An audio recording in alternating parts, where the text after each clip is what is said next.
What's next? We'll be comparing a claim about two means from two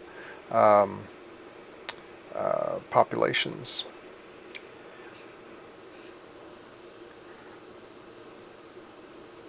And this mentions what I did in class, which is sigma is unknown in real situations, so we're only going to deal with questions where sigma is unknown. They are assumed not to be equal, and they are unknown. Independent samples have values that are not related to one another. Paired samples are dependent, and my examples were 30 students took a proctored test, 32 students took an online test. Both samples were selected at random, and so they're not paired in any way. Husbands and wives, however, are paired. They did the pairing when they decided to get married. So this would be an example of a dependent sample. So here's our notation, and similar to what we just saw with proportions, we have two populations, and they're designated with the 1 as a subscript. So population mean, population standard deviation, size of the sample mean, x bar is the sample mean, and S sub 1 is our sample standard deviation. All of these requirements are met in our question, and so we move to calculating the test statistic. Now we assume that mean 1 and mean 2 are equal, and so this is again going to be 0, just like it was in the proportion question, and we get our critical values from the t-distribution A3 because we are dealing with means here. And we use, if we're going to use the t-distribution, we need to know the degrees of freedom. The degrees of freedom we get from the sample sizes. We use the smaller of the two. Whichever sample is smaller, that's the sample we use, and we refer to degrees of freedom on the basis of that smaller sample.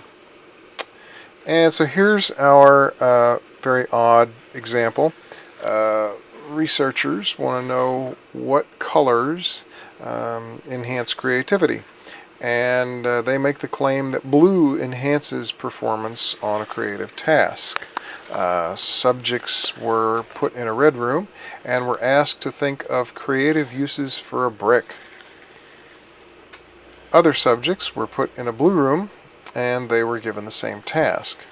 Their responses were given by a panel of judges and who were presumably qualified to make judgment on creativity, and their scores are shown as the data here coming up soon. Requirements are met, and here are the scores. We had a sample size of 35 here who were placed, those folks were placed in the red room.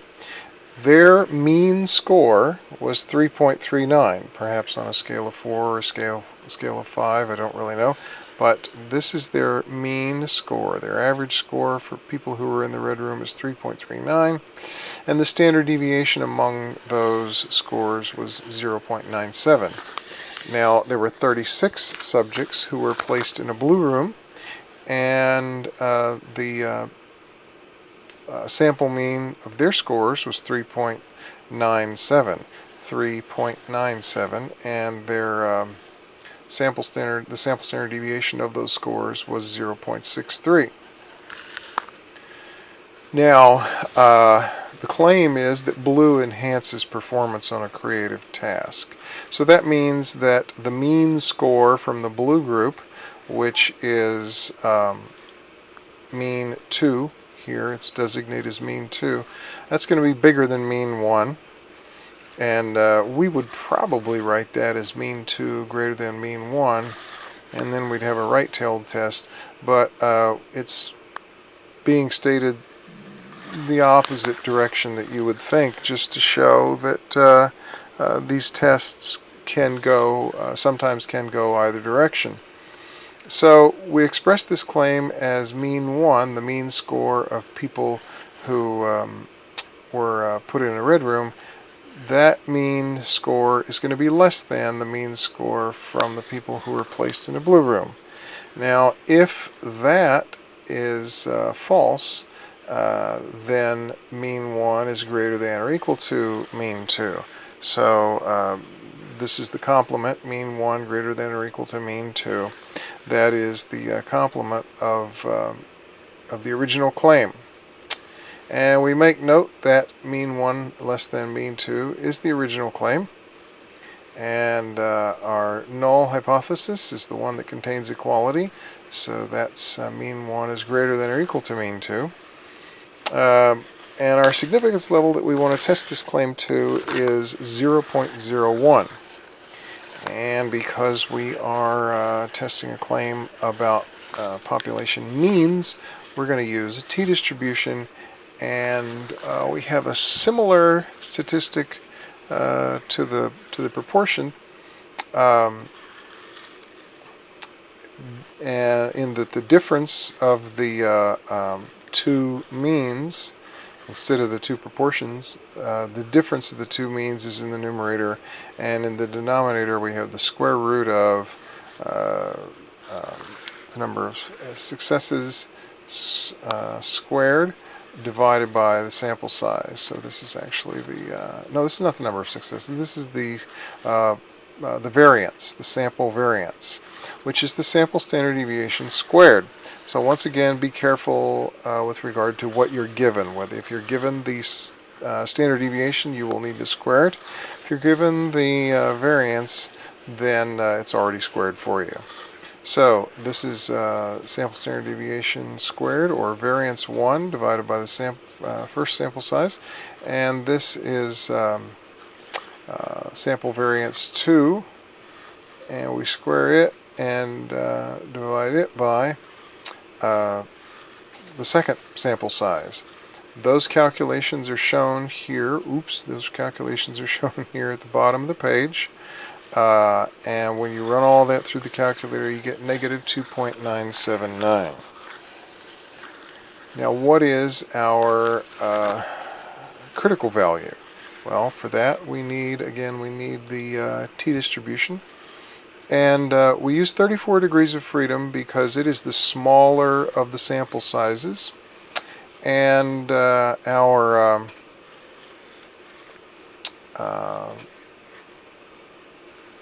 alpha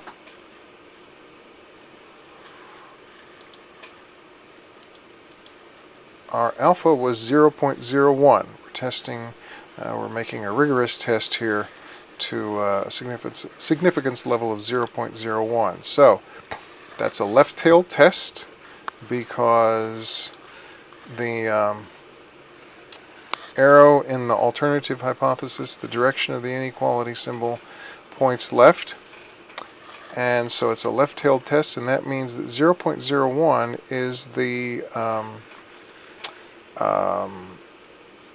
area to the left, the alpha, the area to the left. And so that's in one tail. And so up here, in area in one tail, we have 0.01, so we're going to use the second column. And we use 34 degrees of freedom because we're using the smaller of the samples, and that sample, the smaller of the samples, is 35. 35 minus 1 is 34. So that's the that's our critical value right there, 2.441. So we identify, we label our critical value right here, negative 2.441. It's negative because even though we have not addressed this to this point, the mean of the t-distribution is 0, just like the normal. And these are positive values on the right, and these are negative values on the left. And so this is this critical value is negative 2.441. This places our test statistic of negative 2.979 to the left of that critical value or places it under the rejection region, and so we reject the null hypothesis. So what does that mean? What does that,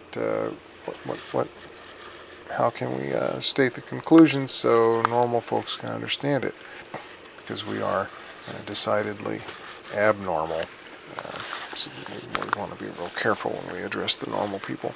And so the original claim, does it contain the condition of equality? Looks like the original claim did not, because it was that one creativity score would be less than the other. So no, the original claim did not contain the condition of equality. Did we reject the null? Yes, we did. And so our conclusion would read something like, the sample data support the claim that people in the red room had a lower mean creativity score than the people who were functioning in the blue room. And I think that's about enough for this video, so I'll stop that now.